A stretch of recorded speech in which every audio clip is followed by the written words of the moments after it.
Hi, everyone. Welcome back to the shared housing class for real estate investors and other partners who would like to see how the investors are trained and some of the things that we look for at Katie's House Foundation when we're setting up a shared house. Here we have a quick video of a shared house when it was first being put together. I'm going to go ahead and run this, and we did watch this really quickly at the end of a previous class. Today, we're going to spend the hour dissecting the items that need to be purchased, and we're also going to give you a list that you can utilize to purchase items for your house. Several hours of time went into putting together the Excel spreadsheet when we were ordering it and then also cleaning it up for you. And so it's a very valuable tool to save and to rely on when you are going through and ordering items for your shared house. We're also going to take a look at what makes this shared house different than a long-term rental or an Airbnb when it comes to the items that go inside and what the timeline might be for putting together your first shared house. In fact, let's start with that last one. What is the timeline? I think that you can probably put together your first shared house in 30 days, even if you're working full time, as long as you live near the property and you're able to receive the items and then put them into the house, unpackage them and so forth. I think you can still do it in 30 days if you have a maintenance person receive the items and do that for you. So that would be the timeline in my mind, is that you need to get everything ordered up, the major stuff, get the big items into the house, and then go through and get just your essentials for the population that you are going to serve. So let's go ahead and get started and look at this video more closely.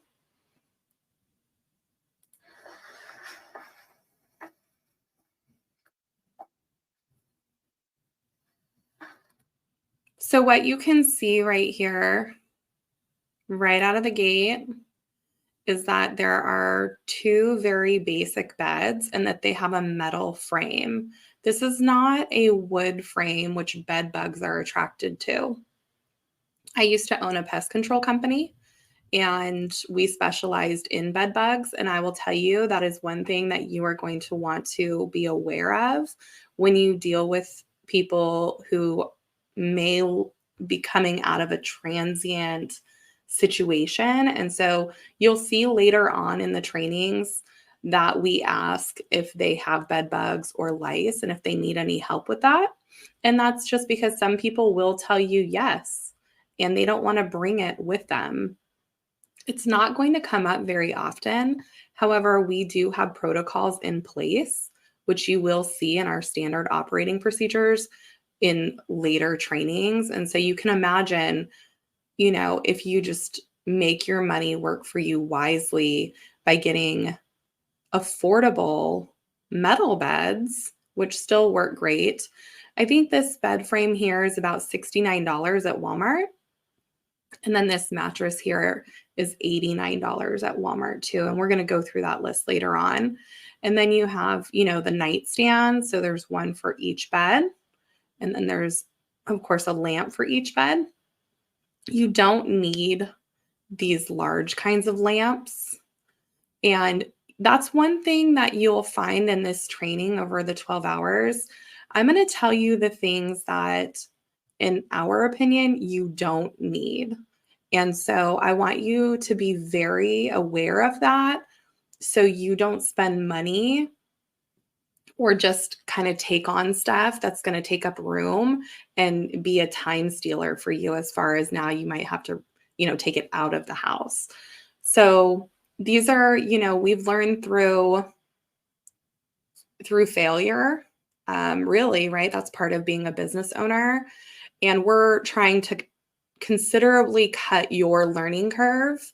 So please just take a lot of notes during these classes. And of course, you can refer back to them, which is what's really great about having paid for them in the first place, is that, we'll leave these up for as long as we can, and we'll update them from time to time. And so let's keep going.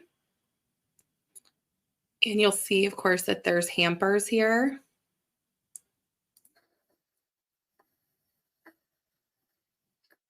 I will tell you right now that these niceties on the pillow, so these are pillow covers for throw pillows, and that is an unnecessary expense. The throw pillow itself is unnecessary. The cover for the pillow is unnecessary. People will bring a pillow with them. And in a lot of cases, people have things that they love. So you're not going to be dealing with people coming directly out of homelessness in most cases. Most people will have some nice items from their family that they're going to want to bring that are, niceties already.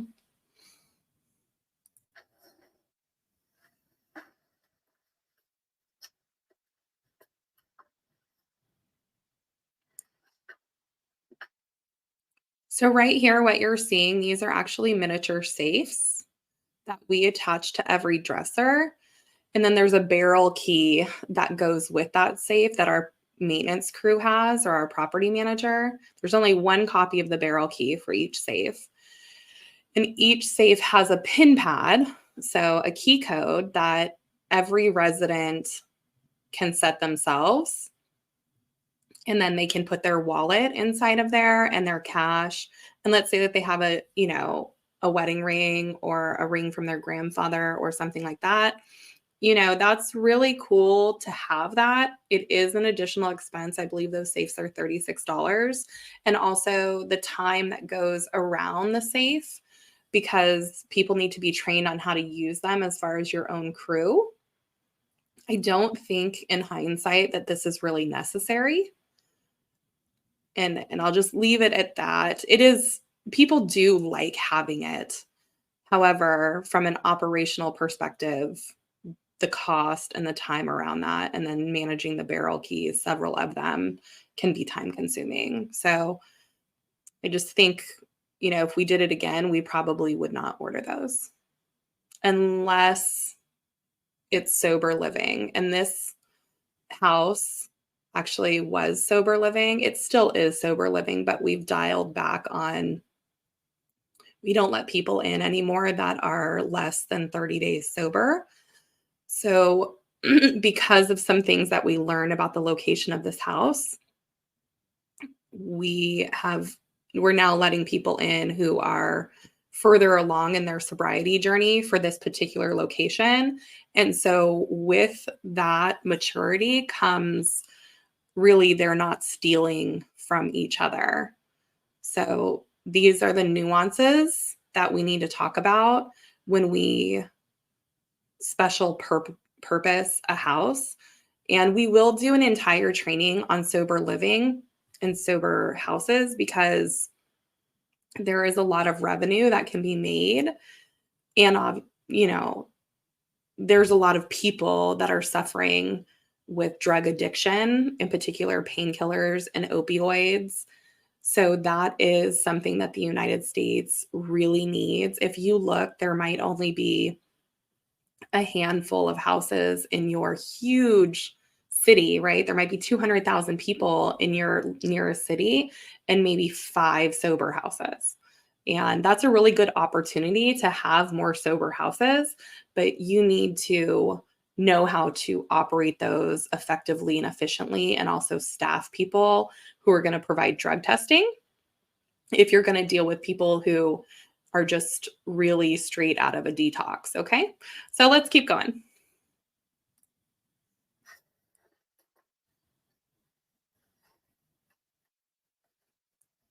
So here's the laundry room. This over here is supposed to be a shoe rack. That is completely unnecessary.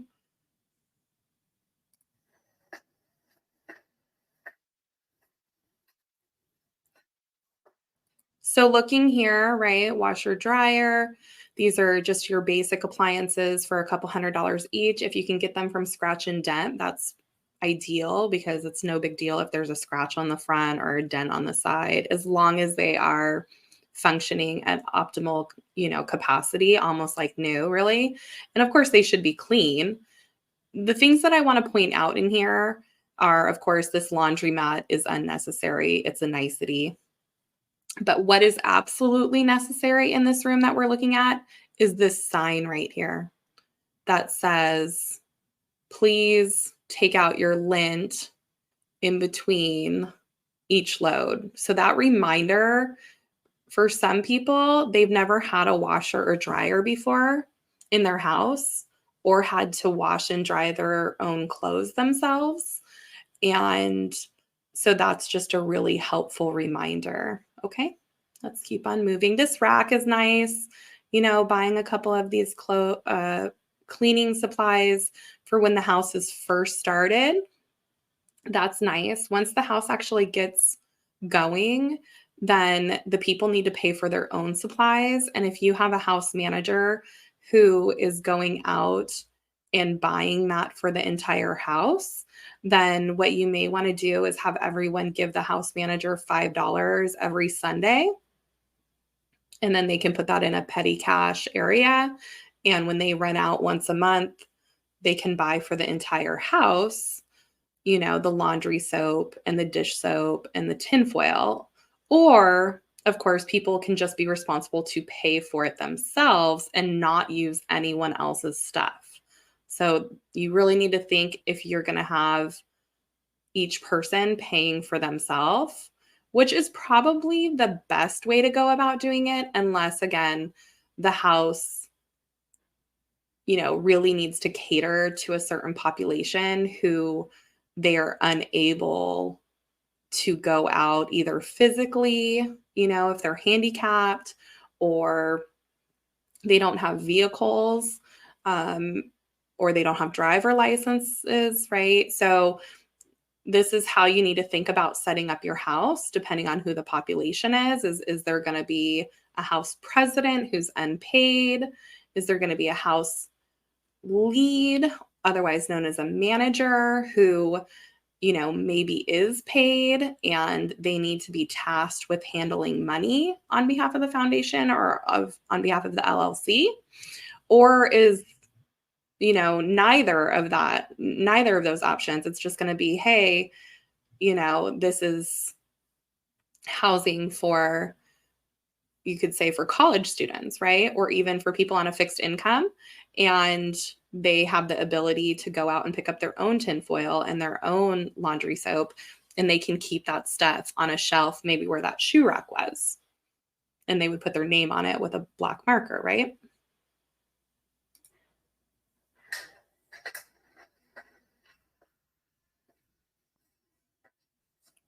So in here, what you'll notice, of course, that there's a microwave. There definitely needs to be a microwave.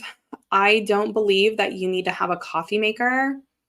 My belief is that there should just be instant coffee, because some people don't like the smell of coffee and want the whole house smelling like it. I know my husband is not a fan, and we use instant coffee. And then, of course, everyone can have their own little container. That frees up counter space as well. But there's just one microwave, and there's some dishes up here. And you'll see, of course, that there is the oven and the stove. And this is an air fryer, which is unnecessary. And the mat is unnecessary. Again, these are niceties. Having the dish soap is absolutely necessary. Having a sponge is necessary. Of course, having something, paper towels is necessary. A kettle is unnecessary. And then there was just some cookware down here, and then a little bit of the cleaning supplies down here. And as far as spices go, we did have some spices here, just salt and pepper and a couple things. So that's kind of nice. Keep in mind, this is going to add up. And so when we get to the Excel spreadsheet, you're going to see that we're starting with probably around $9,000 in expenses just to furnish the inside of the house, kind of in a bare bones capacity. And that's fine, really. It's still much nicer than a commercial shelter where they get a wool blanket and a cot. If they even get a cot, they could be sleeping on the floor. Or in some sober living houses, they have 5 men to a room when they should not have 5 men to a 10 by 10 room, and they just pack them in there.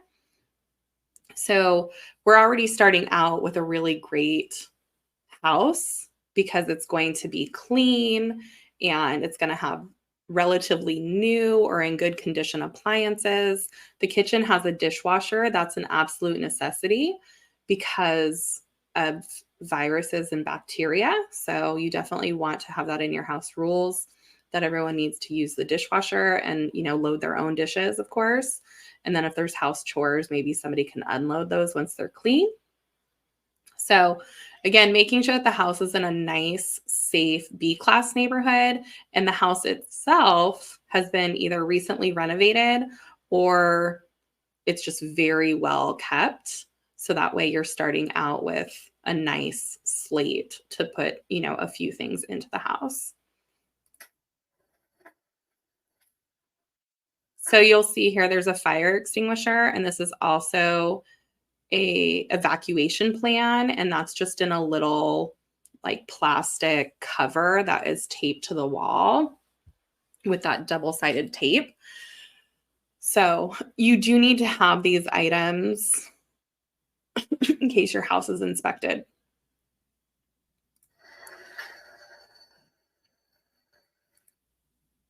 Now we have 2 refrigerators here, excuse me, which I previously touched on. You definitely want to be working with the government and other nonprofits. I can't say that enough.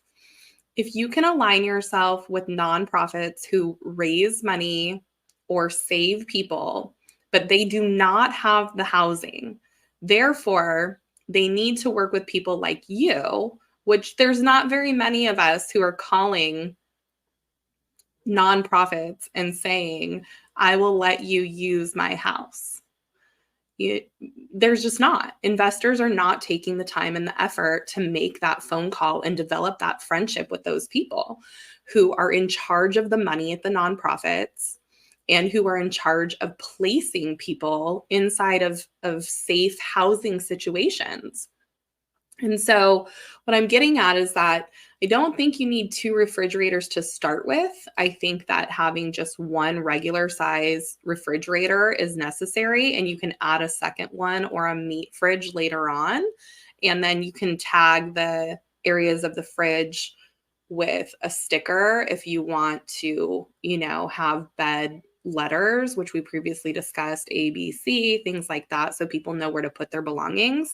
Or you can just let them work it out and let them know that they can only have a few days worth of food at a time that they're storing in the kitchen.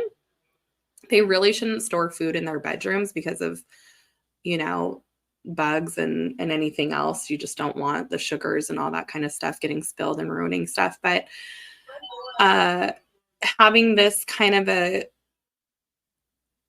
closet, not closet, but storage space has been really helpful for us. They can see right into it and they can share the shelves. So that's really nice. This is a birthday calendar, sobriety calendar, house events calendar. So that's a nicety, especially in sober living.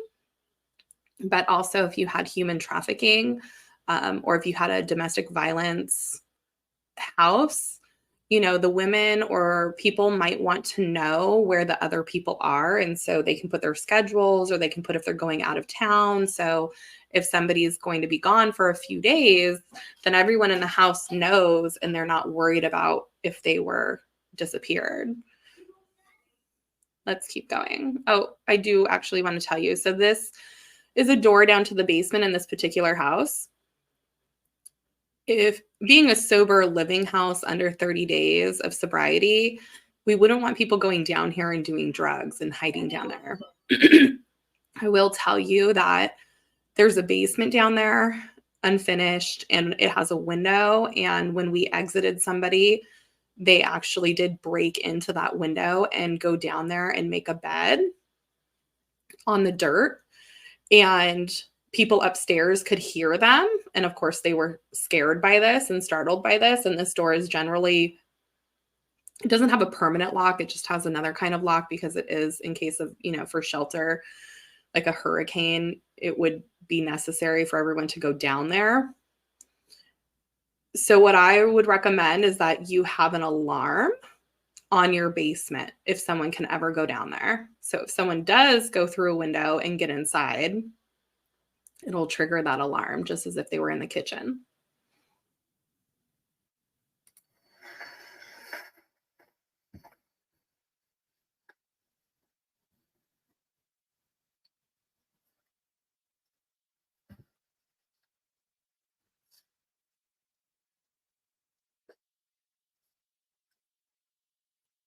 Really quick on this particular room, I want to show you guys something. This bed setup is okay, but it's not ideal because this person, when they're laying right here and this person is laying right here, they can, pretty much, here are their feet. And so that's not a real comfortable position for this person to have their legs down here by this person's face. I would recommend that this bed, and I have to my team, we've actually changed out the beds in this room. As far as we now have the house manager in here, and so there's only one bed. However, if this room would have stayed two beds, I would have definitely put a bed on this wall and then a bed actually kind of in the middle opposite this bathroom door. And this is a Jack and Jill bathroom, which not a fan of at all, unless you're 100% sure that you're only going to do, one gender. And I will tell you, only doing one gender in the beginning is very difficult because you're going to be turning down the other gender, and you're probably going to feel bad about it because not only are you losing revenue, but you're losing the opportunity to help people. And you just want to keep that in mind. So having two houses is actually great if you want to do single gender houses. And then that way you can call the drug court or human trafficking and you can let them know, or veterans, whoever it is that you're looking to appeal to, that you can do both genders. Because when you advertise online, you actually are not allowed to advertise online to only one class of people. You can only advertise to one class of people if you're doing that by making manual phone calls or you're in a group setting that appeals to just that particular group. So you've got to keep in mind fair housing when it comes to advertising in the open marketplace on really Google or Craigslist and things of that nature. Now, this enterprise having a shared house and appealing to a particular population and getting grant funding, through either the government or through the nonprofits, that would not be done commercially online anyway, to be honest. So you don't have to worry about pumping your money into Google advertising or Facebook advertising or Craigslist, really, unless you're not putting in enough effort to develop relationships with the people who actually really, really need you to be calling them and to keep calling them and to keep emailing them and letting them know that you're still there and you're still on a mission to do this. It's just like anything new. Once they know that you're responsible and reliable, they will give you the opportunity to have their business and work with people and take care of the people. If you come and you call them and you say, "Can you give me money right now?" and also send people to me, and they don't know you from Adam, they're going to wait until they get to know you. So don't be discouraged in the beginning. And that's why you're taking this class, is because I know you want to run out there and set up a house. I think the first thing that you should do, because houses probably come to you or you can find them, is instead work on this conversation with your target population and the people who have the grant funding. And so we'll get into that more and more later on during these classes.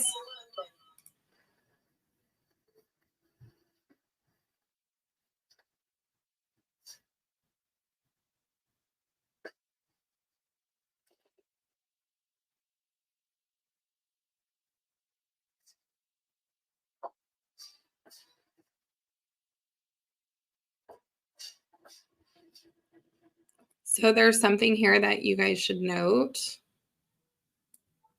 You actually can't see it right away, but right here is a little sign that says do not flush things down the toilet that are not supposed to go down the toilet.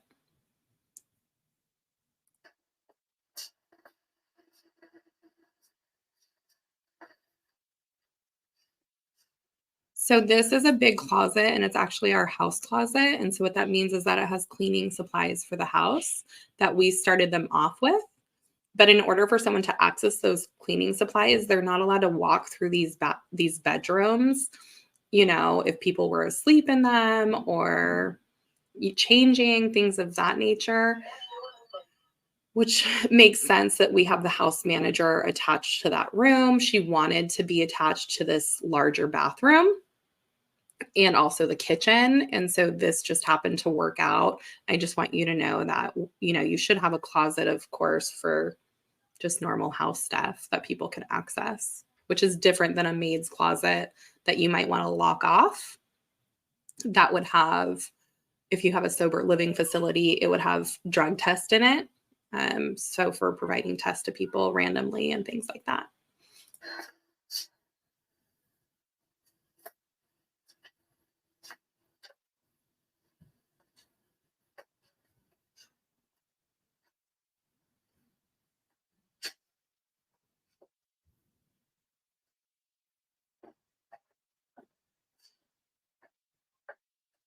So I would also let you know that these mirrors are unnecessary. Yes, it does make the house look bigger. Nobody's minding that the house doesn't look bigger.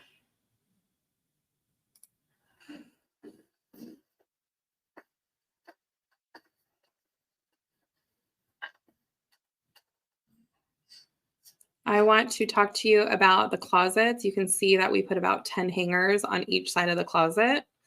We actually go through and we buy new hangers and not just get all this mismatched stuff. But I will tell you, you don't need to do that. In fact, moving forward, it's not that, I want people to have nice things when they come into the house. I think that they have more important things that they're worried about, quite frankly. So, yes, the details matter very much. And if you have the funding or you're able to give back in a way that you can replace all the hangers to make them match or make them the nice hangers, the velvet ones, that's great. Like I said, I don't think most people notice that kind of stuff, especially if they've never had those kinds of things.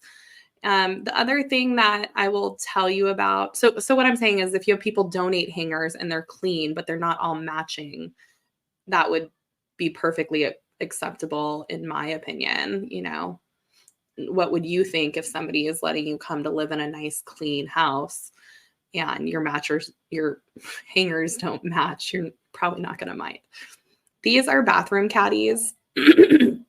And we were giving these to people for sober living, and they have a kit in here, so when they come into the house, they can take a shower and they can shave, and it has shampoo and things like that. Again, it's going to depend on your population. Most people will already have toiletries, and they don't really need a bathroom caddy. So that's up to you to decide if you want to continue doing that or if you want to start doing that.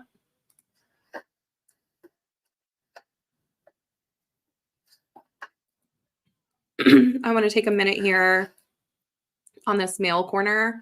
We'll get into this on the photos. Uh, and, we ended up turning this into a house computer area. And then this table, is a really nice big table for people to sit around. And you can also see there's some game boards down here. This has flyers for community resources. So food bank, bus schedule, free healthcare, free dental, and job placement. And then we have another, this is really optional. I don't know that you need to have 2 fire extinguishers in the house, but it certainly doesn't hurt. I think we may have read something that says you do actually need to have 2 fire extinguishers, which is why we have them. This is so that, whoever goes and gets the mail, they can throw whatever is obviously junk mail right here in the trash, which got moved over. And then they can just leave the mail right there for everyone to come pick through. You can see here that there's some stuff hanging up on the wall. This is actually the house rules. It's really good that it's up on the wall and that it's a reminder to everyone of what the rules are that they signed when they moved in.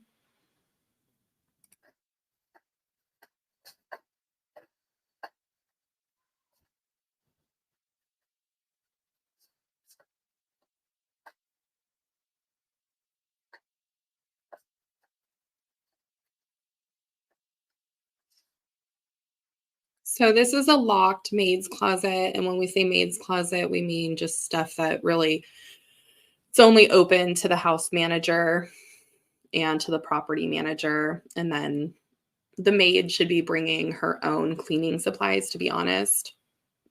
We don't really want a vendor having access to, Narcan kits, or if we put a computer in here that can only be used when the house manager is there. So the contents of this closet got changed, and there is an ironing board here on this door that got moved to the house closet. These are things just for you to consider as you put together your shared house with the best, most excellent procedures, of course. Batteries up there. I will tell you real quick for your house security system, it's really important that when you purchase that from Simply Safe, that's who we recommend, the vendor that we recommend. If you want to have our consultant look at your floor plan, then he can, look at how many windows you have, your doors, the access points. He'll go around on Google Maps and he'll see where the access might be. And you will have some extra things, extra batteries and charging items, like wires. It's really important that you make sure that you put those in your locked closet, your maid's closet, and that your maintenance crew can access those and that they don't just walk off and disappear, because having to replace those items can be expensive.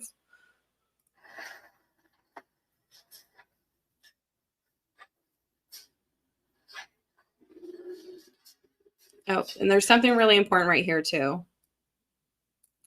So this is actually a no smoking sign, which has to be enforced because of insurance, at least the policy that we have. And we're going to go through photos in a minute so you can see what the house looked like when it was almost all finished.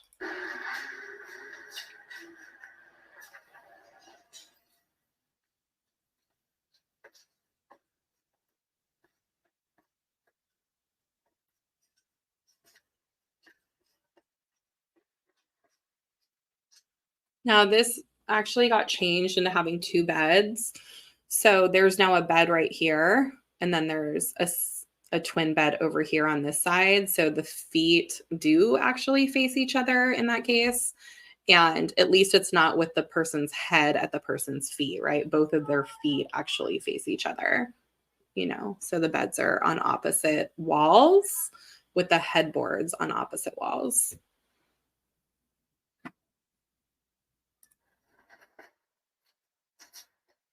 You don't need to have You don't need to have all of the stuff that's in here, like a desk and a chair. Pull that stuff out.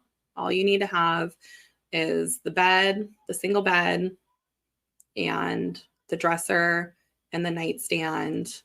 If you can fit all those things, and then they each should have a little lamp. That's what we think is necessary.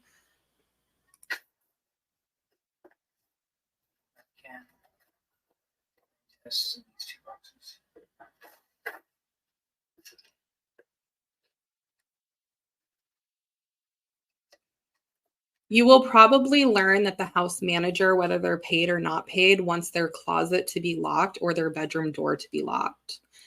I think that is just something that makes them feel better. You can also get alarms for the doors on the inside of the house that you can flick on and off with your finger. And then that way, if the door itself doesn't have a lock, which in some cases, like people who are sober living under 30 days, you wouldn't want them to lock themselves in their room and use drugs and alcohol. you still might want to put one of these alarms so that way when the door opens, it makes a siren sound. And then that way, let's say there's two people sleeping in a bedroom and they're both getting clean from opioids and or they're veterans and and just whatever the case may be, right? um, if you need to go into that room and check on them because they're not answering you for some reason, then at least the alarm would wake them up, and that makes them feel like there's some type of security because there's no longer a door lock. There's a door handle, but it's not locked and there's no key.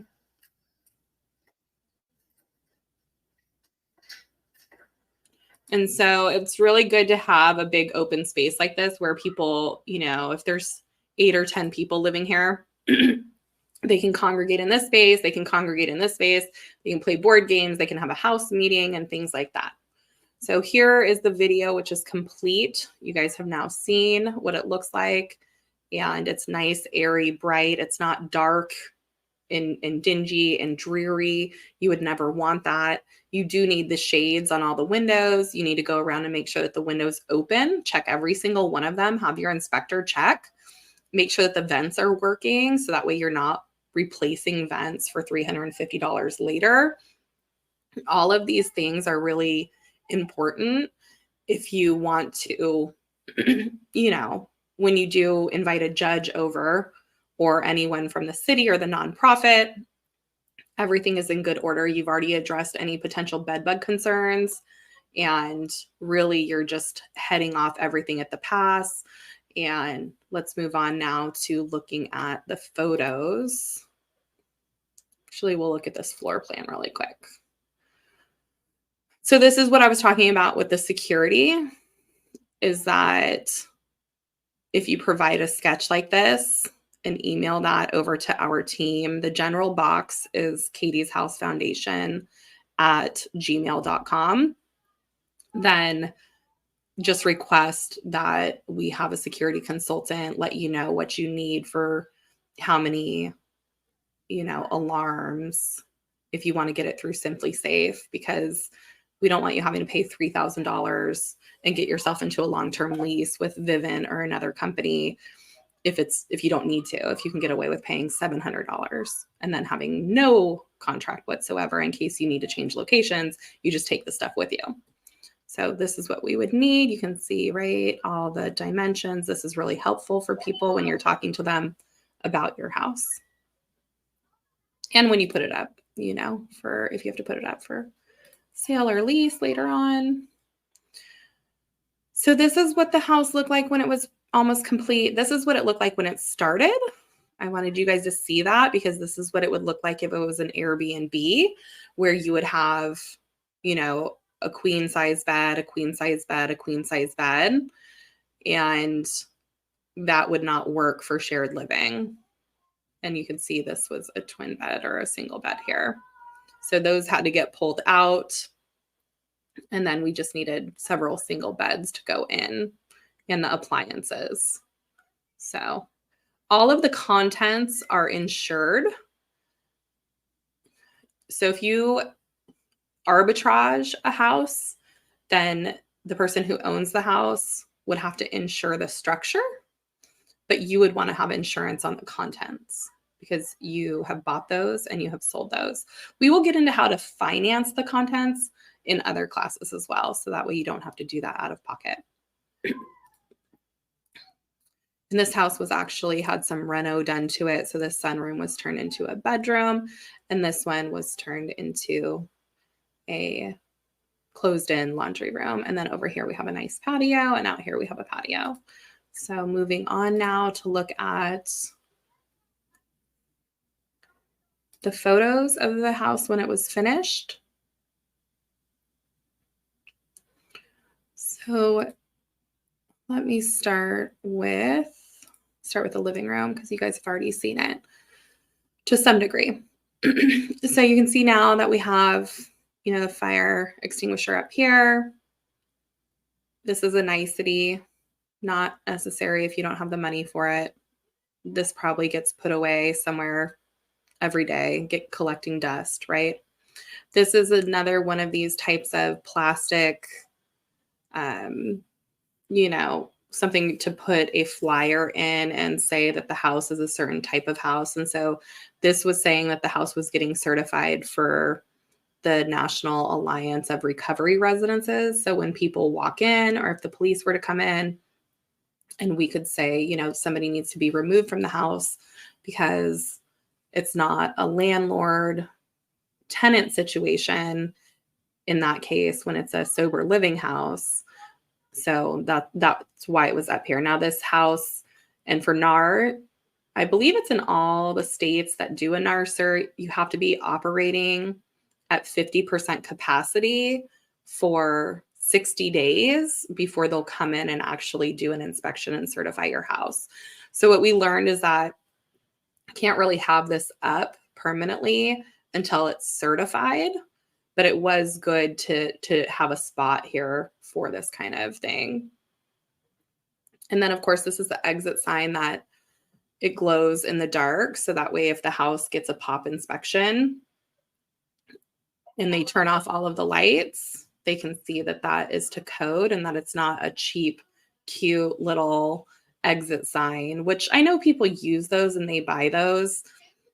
I just think that you wouldn't want to have your house shut down if somebody popped in to inspect it. Unless you're getting approved for certain kinds of funding or grants, you're probably not going to have an inspection because you would be the one that needs to request it. And so, unless there's a reason for you to go request that your house gets inspected, my suggestion would be to read the laws and to hire a property manager who deals in short-term rentals and treat it like a house. Normally, you can have 2 people in a bedroom in just a normal house. And there are some codes around people having to be related, but there are also some codes around people who don't have to be related if they're in a shelter or halfway home environment. And that is different than assisted living or elderly care.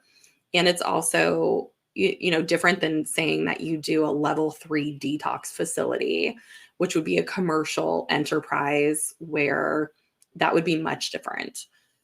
So you're walking, I think we're all walking kind of this gray zone right now, depending on what county you're in, what city you're in, what state you're in, of you're just providing a nice house that has above average security and health and safety measures. So that way people have a place to live that would otherwise not have an affordable place to live.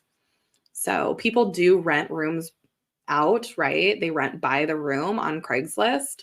And certainly you can do that if that makes sense for you financially.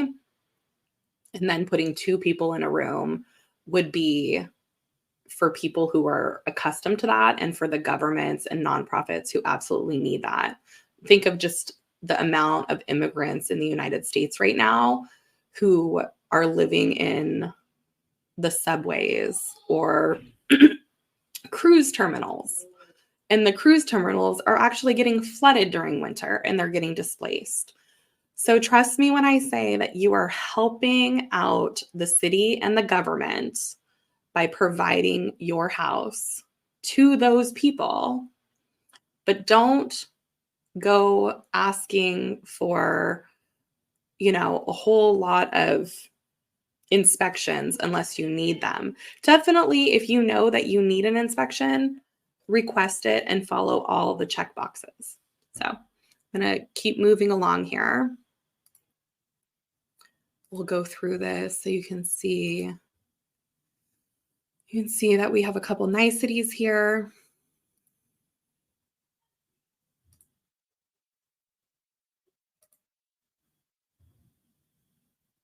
So some greenery, a few things on the wall, a clock so people can see that they have to get ready for work, right? Get out the door, or they know there's other people waiting for them. So a clock in the bathroom is really helpful, especially when you have 3, 4, or more people sharing a bathroom, or if they have to take a drug test and you're saying, hey, you have 3 minutes to go in there, take your drug test. I'm going to be standing outside the hallway. Now, this is not you unless you're going to operate your own house and you either live in the house or you live nearby.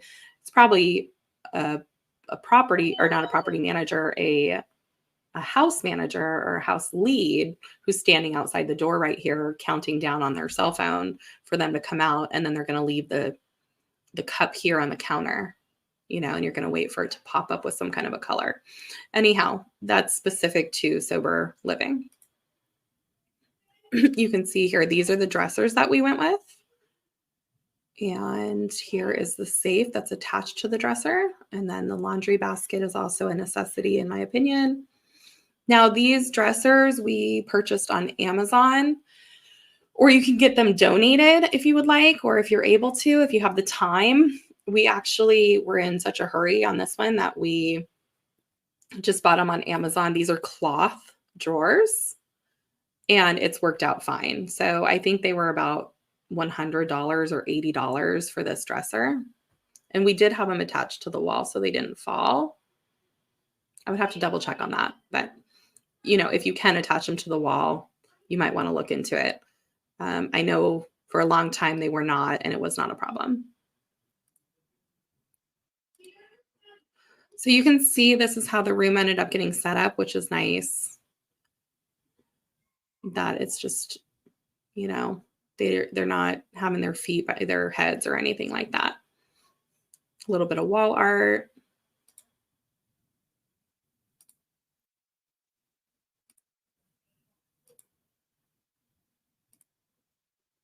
Okay, so let's jump into this Excel spreadsheet.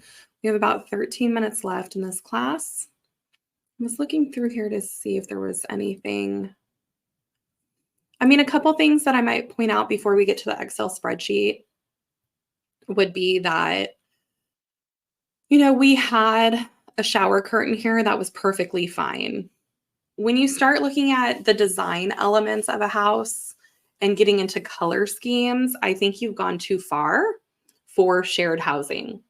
If you have something donated to you and it is clean and it is safe and effective, I think you're perfectly fine to use it, and you should save as much money as you can for your next house, or in case, you need that in reserves. So keep that in mind. These little signs like never give up, you can ask in your Facebook group or your local RIA if people will donate to you any old wall art that they have. And normally, in my experience, just as a woman, people have so much stuff that they want you to take from them. They have extra glassware, they have extra art, they have extra lamps, they have extra laundry baskets, extra pillows. Of course, you would want to put those into the dryer on high heat for 30 minutes if it's pillows or blankets, to make sure that there's no bed bugs or lice in there. So these are the things when you're asking for donations to think about. You don't have to buy it new. You can also contact, the grocery store and ask for a gift card if they would donate that to your house. And then you can turn around and use that to buy dish soap and some of the cleaning supplies. Same thing for 99-cent stores and Dollar Tree. So these are things to keep in mind when you're asking for donations. I think you can just start with your local community first when it comes to several of the smaller stuff, like these little plants, towels, anything for the wall. So even like these basket kind of things and magnets to hang up their work schedules. Games for the house. Those are unnecessary, but a nicety. So please just start with the things that you absolutely must have and start getting people into the house. Making those relationships right now with the population that you want to serve. And if you need to show them what a house would look like, You can show them our website on our mission, vision, and FAQs and say, this is the class that I took, and this is the type of the house that I'm going to be putting together for whatever that, nonprofit might be or government contract. All right, so with 10 minutes left, we are going to get into this Excel spreadsheet. There are over 100 items here, and I hope that you find this tool very valuable. So a washer and a dryer, I think you could probably pick those up for $500 each, or you can ask if anyone has an extra one, and people will give you a refrigerator, washer, dryer. I mean, I'm always really amazed, in my community anyway, that people, if you ask them, even for appliances, that they have an extra one. And that it might even be relatively new, but they had to switch from gas to electric. In the case of course, a dryer or a stove. Microwave oven you can get, maybe donated or from Walmart. Black Friday would be good to pick up those kinds of things. So dishwasher. So I put in an idea generally of what you can get these items for. Dining table, see if you can get that donated. Same thing with chairs. There's all kinds of items here. I don't think you need silicone hot pads, but JJ and I had a conversation. He, as a man, I guess, loves those. I just buy the other ones for cheaper. They both work.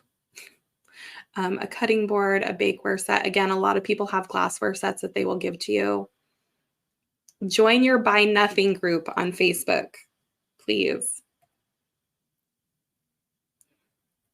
So looking, salt and pepper shakers, mixing bowl, spatula, strainer, tea kettle, I don't think you need. That's expensive. So I'm going to actually write optional on that before I send you this. Toaster, dishcloths. You do need some. Make sure they're the good kinds. I would just get, they really need to soak up the water. So these kinds of things, again, coffee makers optional.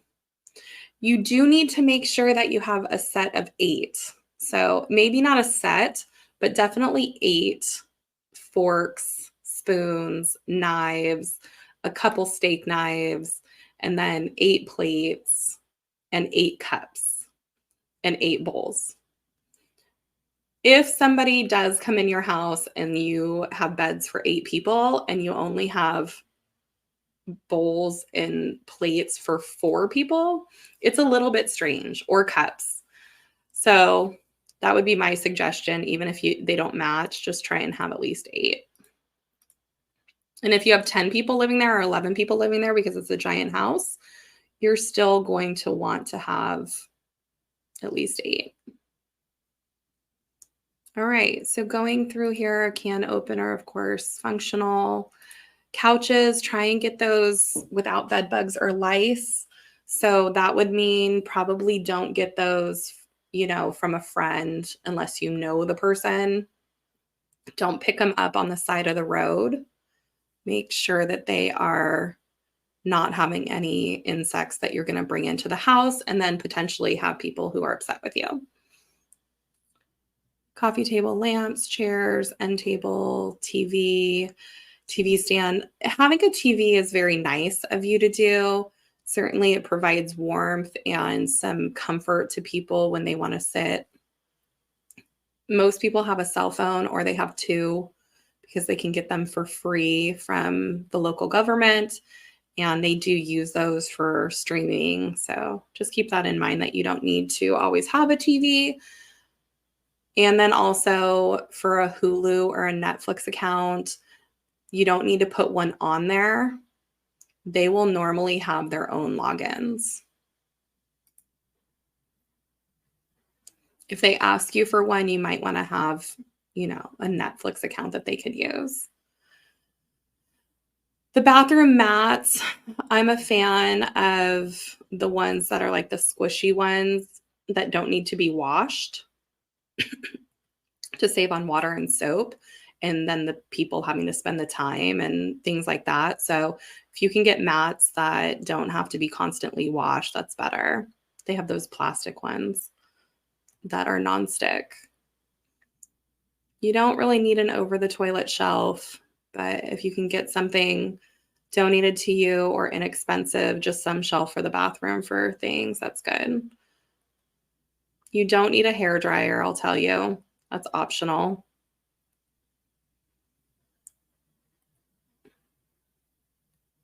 And you don't need glass holders for Q-tips. These are really niceties that we have put into, well, JJ started this list with Airbnb, and so then we had to dial it back. So these are the twin bed frames that I was referencing. You can see this here, $69. Oh, and the mattresses,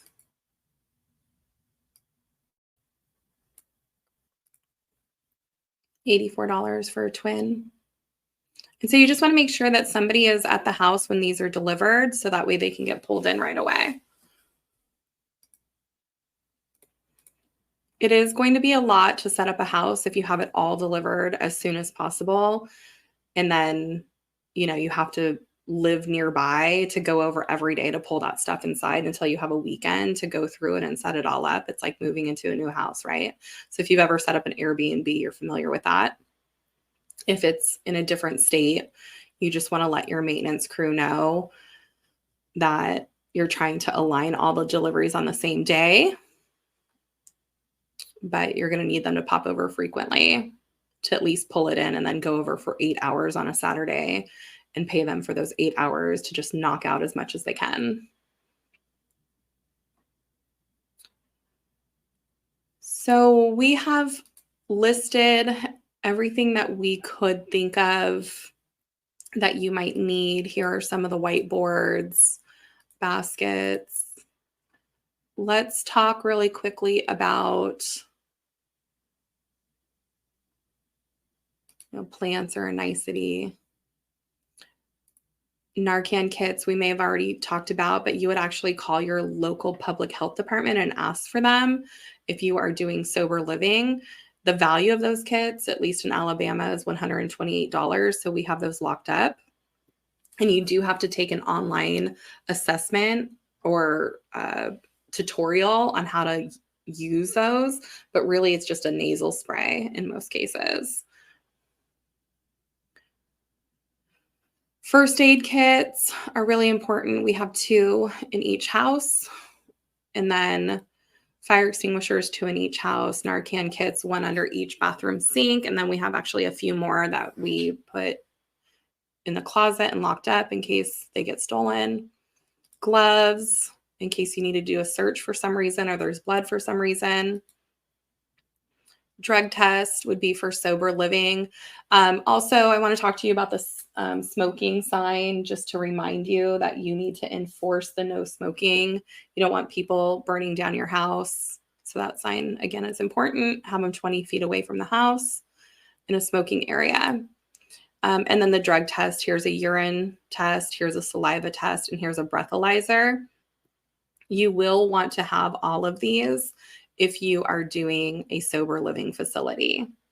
So we are coming up on $8,220 essentially, and this is just for one item. Most of these things you only need one. However, when it comes to beds, you're going to need several. When it comes to bed sheets, you'll need several. And if you're going to buy towels for everyone, at least to get them started, you would need several of those. I look forward to speaking with you in the next class, and I hope this was very helpful. Have a great day. Thank you. Bye-bye.